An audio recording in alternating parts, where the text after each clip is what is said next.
so good.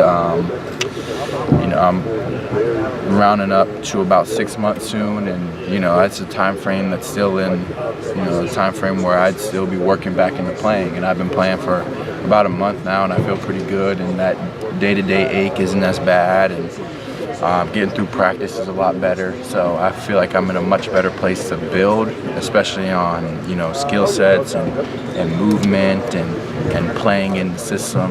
I feel like I can keep building rather than taking steps one day, then the body kind of hits me and saying, well, sort of. Did you have stiffness issues too, like days after games? Like it just...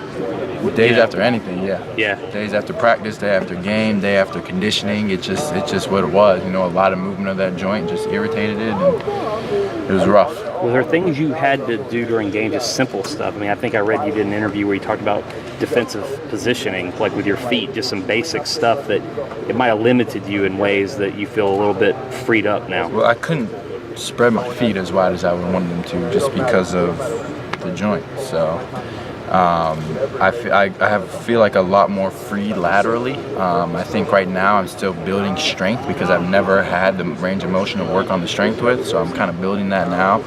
But in the games and on a closeout when I'd have to chop my feet, it would be difficult because moving my feet many times, changing directions, just put a lot of stress on the joint. And then any kind of quick side-to-side movement, I felt it pretty good. And anytime getting over a screen, I never wanted that screen to hit this top leg because that was a good 15 minutes of some real aching going on in there. So I had certain things that I do, and I'm working on kind of getting that out, kind of weeding out all of the bad habits, working on new habits, and then just through playing, strengthening lateral movement and using improved range of motion in play rather than relying on things that I had used to do. I would imagine when you had like the Miami game in the ACC tournament where they fell on your back, yeah, those types of things probably didn't help the hip thing, independent of whether you injured your back too.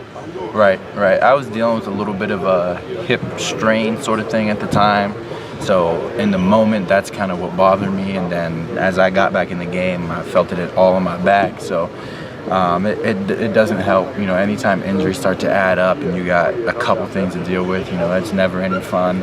But hopefully, the back, that resolved a while ago. And as I keep getting the hips under me, I think I'll be in a much better spot physically. Do you feel